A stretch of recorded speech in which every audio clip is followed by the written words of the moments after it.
All right, so today we're going to dive into Creative Life Automated. It's by Greg Slawson. And Looking forward to this one. yeah, it's a cool book. Yeah. It's like a mix of memoir and self-help. And it's got me thinking a lot about how we can kind of like inject more creativity into our routines. So think of this deep dive as like a backstage pass to a life that's anything but ordinary. Right. We're going to talk about music, RV adventures, biking streaks that'll make your head spin. Yeah. And even dandelion pulling. Okay. All while we uncover some really cool strategies for like sparking your own inspired life. I think one of the things that struck me right away about this book is like, Yeah. it's not just some polished, success story. Right. Slawson really like dives into the messy parts. Yes. The unpredictable stuff, like that honeymoon in Italy. Oh my gosh, that honeymoon. Oh, yeah. Like you would not believe the string of mishaps. Oh, tell me about it. We're talking razor incident, lost camera, snake-infested lodgings, Yipes. even a visa issue that almost like separated them in Paris. Wow. It's enough to make you never want to travel again. Seriously. Right. But it's interesting, though, because instead of letting those setbacks, like define the whole trip, Yeah. he almost like embraces the chaos. Yeah. It makes you wonder if those moments actually like fueled his creativity. That's such a good point. Yeah. It's like he learned early on that like life rarely goes according to plan. Right. So you might as well adapt and find the opportunity in the unexpected. And that theme of resilience really comes through in the book. Uh-huh. He doesn't shy away from sharing those tough moments. Yeah. But he always seems to find a way to turn them into something positive. He does. It's Yeah. not even just about like enduring hardship. Right. He genuinely seems to find a way to like shift his perspective Yeah. and find the joy, I love that. even in those like really challenging situations. Absolutely. And there's this one story that I think really exemplifies this. Okay. It's the scorching New Orleans concert experience. Oh, in that cathedral? Yeah. That must have been brutal. It was brutal. He describes just being drenched in sweat, feeling totally uncomfortable. Wow. But in that moment of like intense discomfort, Uh-huh. he somehow delivers what he considers like one of his best performances ever. It really makes you think about the power of like pushing past our comfort zones. Right. Those moments that force us to adapt, Yeah. to think on our feet, Uh-huh. they often lead to these breakthroughs Yeah. that we wouldn't have experienced otherwise. Totally. So yeah, while these anecdotes from his life are definitely entertaining, Right. I think they also highlight a deeper truth. Yeah. Embracing discomfort, Mm-hmm. finding those opportunities for growth within the setbacks. Yeah. That seems to be a cornerstone of his whole creative journey. It does. Yeah. And speaking of turning challenges into opportunities, we got to talk about this multi-year biking streak. Oh, yeah. This isn't just some like casual weekend ride. Right. This is commitment on another level. Yeah. When you hear about someone riding their bike every single day for years, Yeah. it's easy to focus on the physical aspect. Right. But what I find more interesting is like the mental side of it. Right. What drives someone to do that? What does it teach them about, resilience, discipline, even creativity? Well, it all started with a promise. Okay. A friend's wife had a stroke, Mm-hmm. and Slawson basically vowed to ride his bike every day until she recovered. Wow.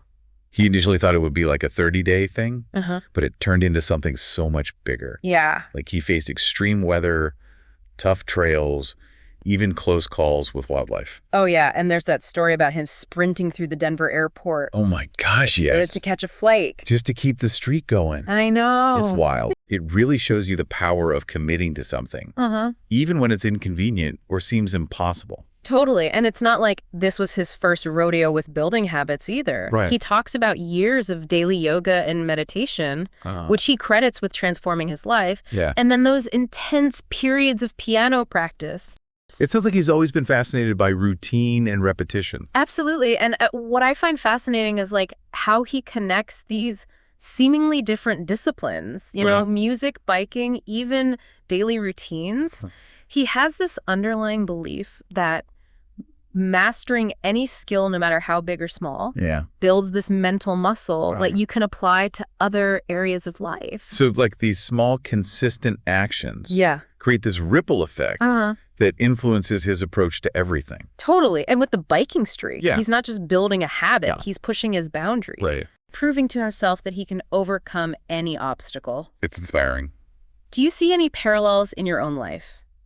Any areas where you've experienced that kind of power of commitment? It makes me think about how we approach learning in general. Oh, interesting. Slawson has this really interesting method for mastering new skills. Okay. He calls it accuracy from the start. Accuracy from the start. I like that. It really resonated with me because Yeah. it seems so applicable to so many things, not just music. Tell me more about it. So it's all about breaking down complex tasks Okay. into these smaller, manageable chunks. Right. And focusing on getting each step right from the beginning. Makes sense. Sounds simple, Yeah.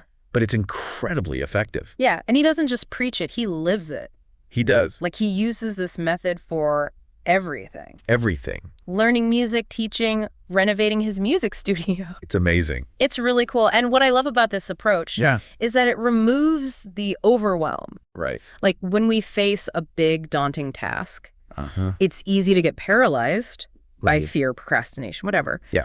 But by focusing on those small, achievable steps, Yeah. we build momentum and confidence. And that confidence spills over Right. into other areas of our lives. Absolutely. It's like we're training ourselves to believe we can accomplish anything Yeah. if we just break it down and approach it systematically. I love that. And it makes me think about how this concept of accuracy from the start could apply to something like RV travel. Oh, right. Slawson and his family are big RVers. They are. And he shares a ton of practical advice in the book. He does. It's interesting how he approaches RV travel. Yeah. With that same meticulous planning and attention to detail that he applies to music. It's all connected. Yeah, he talks about checklists, research, anticipating potential challenges, just like he would before a big performance. So whether you're a musician, an RV enthusiast, or just someone who wants to learn a new skill, there's a lot to be gained from his approach. He's essentially saying those skills that we develop in one area of life can be transferred and applied to others. And that's really empowering.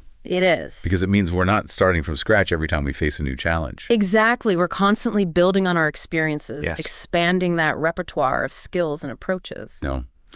Okay, so we've talked about resilience, commitment, deliberate practice. But Slawson doesn't stop at just practical strategies. Right. He goes on to articulate his whole philosophy for living an inspired life. Yeah. It's what he calls graduating from drama. Yeah. Graduating from drama. Yeah. That phrase really caught my attention. I know, me too. What does he actually mean by that? It's a great way to describe the shift in mindset. Okay. You know, going from a state of constant reaction, always putting out fires, dealing with crises, Right. to a place of intentionality, taking control, making choices that align with your value, and just cultivating this sense of ease and flow.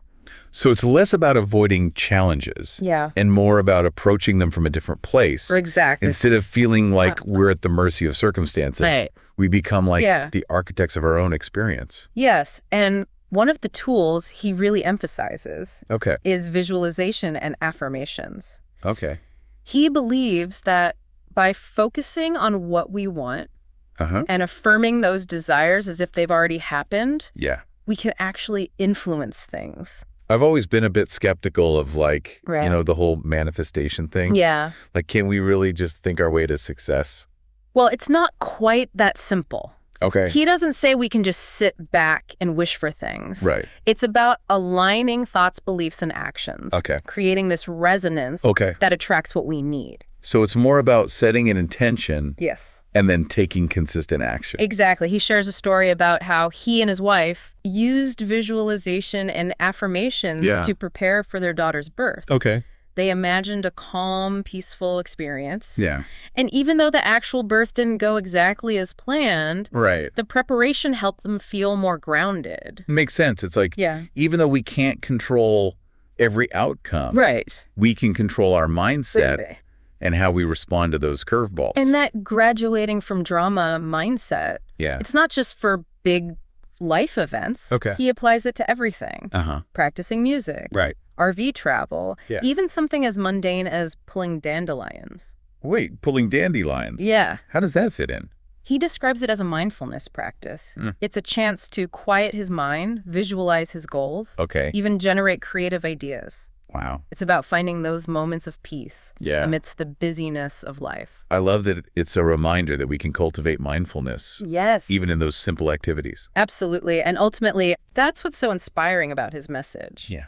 It's not about achieving perfection. Right. It's about embracing the process, learning from experience, continually evolving. So what does this all mean for you, our listener? Right. As we wrap up our deep dive into Creative Life Automated, we're left with a question. Okay. Slawson talks a lot about listening to that inner voice, following those nudges that lead to amazing discoveries. Right. What's one small nudge you've been ignoring that might lead you to something extraordinary? Maybe it's a creative project you've been putting off, a skill you've always wanted to learn, or a new way of approaching your routine. It could be anything. Whatever it is. Yeah. We encourage you to lean into that curiosity. Yes. Take that first step and see where it leads. Until next time, keep diving deep and keep creating the life you dream of.